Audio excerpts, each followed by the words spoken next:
تعمیراتی کام ہو یا گھروں کی خوبصورتی، اسٹیل کی کسی نہ کسی صورت میں ضرورت پڑ ہی جاتی ہے، کیونکہ اسٹیل کی ایک خاصیت ہوتی ہے کہ اسے جلد زنگ نہیں لگتا اور یہ خاصا پائیدار ہوتا ہے، جس کے باعث اس کی مانگ میں بھی کافی اضافہ ہوتا ہے، مگر اس کا میٹیریل خاصا مہنگا ہوتا ہے، جس کے باعث اس میں منافع اس کی اصل قیمت سے بہت زیادہ نہیں ہوتا، جس کے باعث سٹیل ملز خسارے میں چلی جاتی ہیں۔ آج ہم بھی آپ کو ایک ایسی ہی سٹیل مل کے بارے میں بتانے جا رہے ہیں جس کا آغاز تو بہت اچھا ہوا مگر پھر وہ خسارے میں جاتی گئی۔ جی ہاں، ہم بات کر رہے ہیں دوست سٹیل لمیٹڈ کی، جس کا آغاز مارچ 2004 میں ہوا اور پھر یہ 2006 میں پبلک لمیٹڈ کمپنی میں تبدیل ہوئی۔ 2007 میں اسے پاکستان اسٹاک ایکسچینج لمیٹڈ میں شامل کر لیا گیا۔ دوست سٹیل کمپنی میں بنائی جانے والی پروڈکٹ کی بات کریں تو جان لیجئے کہ اس کمپنی میں آئرن، کاربن سٹیل، پگ آئرن اور مختلف اشکال اور سائز میں خصوصی الوائے سٹیل اور دیگر پروڈکٹ کو تیار کیا جاتا ہے۔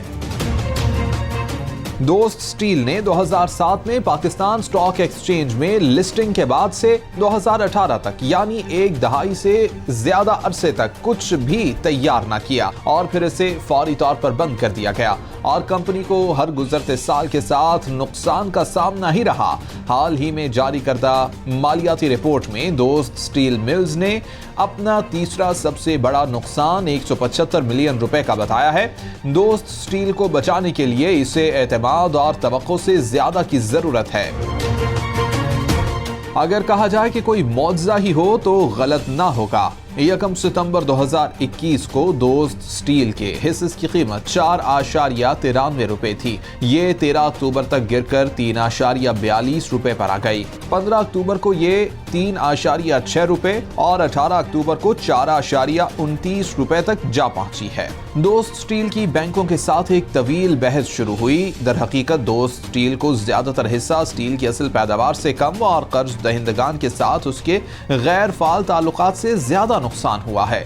2015 میں پاک کویت انویسٹمنٹ کمپنی نے 122.197 ملین روپے کی ریکوری کا دعویٰ کیا اور فیصل بینک نے 1.28 روپے کی وصولی کا کہا۔ اس سال حالات اتنے خراب ہوئے کہ سندھ ہائی کورٹ نے کمپنی کے ایک قرض دہندہ کی طرف سے دائر درخواست کی بنیاد پر کمپنی کو ختم کرنے کا حکم دیا۔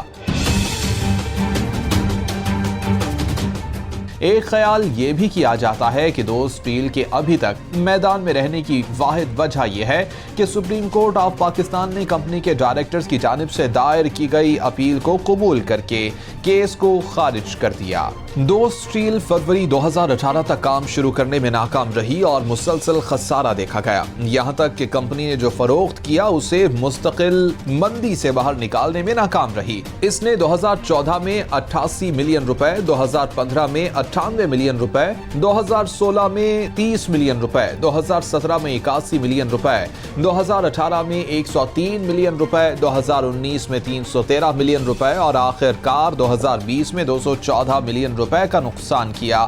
2019 میں اس کے ملازمین کی تعداد 131 سے کم ہو کر 2020 میں 33 رہ گئی۔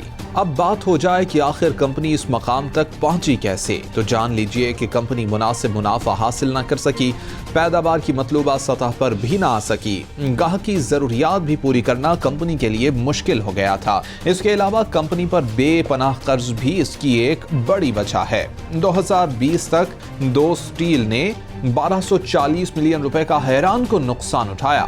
کمپنی کی واجبات اس کے موجودہ اثاثوں سے 408 ملین روپے اور لیکوڈ ایسٹ 466 ملین روپے سے زیادہ ہیں۔ دوست سٹیل کو طویل عرصے سے واجب الاعلاد وصولیوں، ناموافق کلیدی مالیاتی تناسب اور بینکوں کے ساتھ قرض کے معاہدے کی شرائط پر عمل کرنے میں دشواری کا سامنا ہے۔